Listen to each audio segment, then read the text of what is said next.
వైసీపీలో ఇప్పుడు నెంబర్ 2గా ఫోకస్ అవుతున్న లీడర్ వైవి సుబ్బారెడ్డి.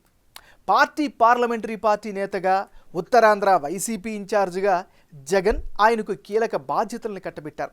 విజయసాయిరెడ్డిని తప్పించి మరీ వైవిని పార్లమెంటరీ పార్టీ అధ్యక్షుడిగా నియమించారు. జగన్ అంత నమ్మకముంచిన వైవి ఎమ్మెల్సీ ఎన్నిక సందర్భంగా బొత్స నామినేషన్ పర్వానికి హాజరు కాకపోవడం చర్చనీయాంశంగా మారింది. ఓటమి తర్వాత పొలిటికల్గా సైలెంట్ అవుతారు అనుకున్న బొత్స తిరిగి ఉత్తరాంధ్రలో యాక్టివ్ అవ్వడాన్ని వైవి తట్టుకోలేకపోతున్నారా?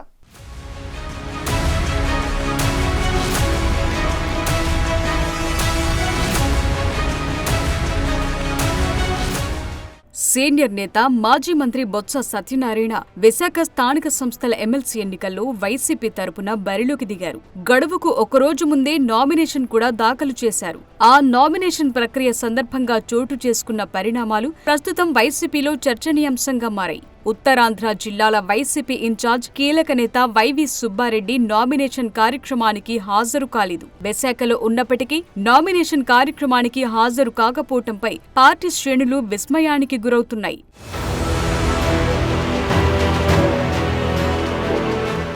వాస్తవానికి బొత్స నామినేషన్ సందర్భంగా జిల్లా కలెక్టర్ కార్యాలయం మెయిన్ గేటు వరకు వచ్చిన వైవి సుబ్బారెడ్డి లోపలికి రాకుండా తిరిగి వెళ్లిపోయారు.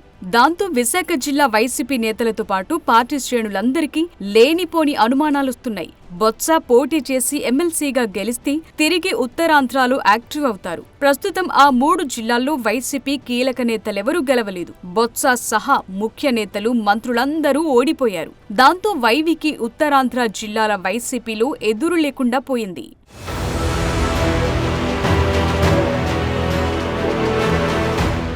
పార్టీ పరంగా ఎంత పలుకుబడి ఉన్నా వైవి ఉత్తరాంధ్రకు నాన్ లోకలే. ఇప్పుడు ఎమ్మెల్సీ ఎన్నికల్లో విజయనగరం జిల్లాకు చెందిన బొత్స గెలిస్తే ఉత్తరాంధ్రలో తన పట్టు నిలుపుకోవటానికి తిరిగి చక్రం తిప్పుతారు. 2029 ఎన్నికల నాటికి అభ్యర్థుల ఎంపికలో బొత్స మాట చెల్లుబాటయ్యే పరిస్థితి తలెత్తే అవకాశముంది. అందుకే బొత్స అభ్యర్థిత్వం విషయమై వైవి సుముఖంగా లేరన్న అభిప్రాయం వ్యక్తమవుతోంది. ఒక్క వైవి సుబ్బారెడ్డి మాత్రమే కాదు, ఉమ్మడి విశాఖ జిల్లాకు చెందిన చాలా మంది నేతలు, మాజీ మంత్రులు బొత్స నామినేషన్కు హాజరు కాలేదు.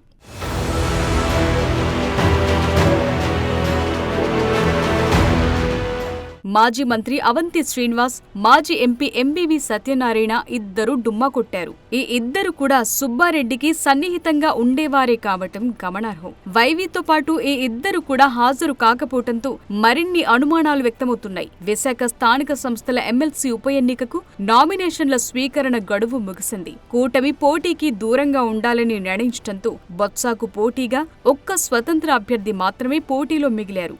ఆ అభ్యర్థి విత్డ్రా చేసుకున్నా లేకపోయినా బొత్స విజయం లాంఛనమే.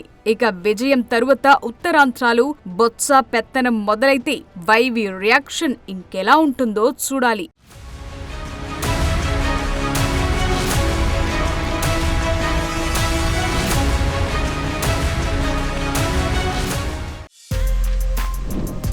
For more videos like this, subscribe Big TV channel.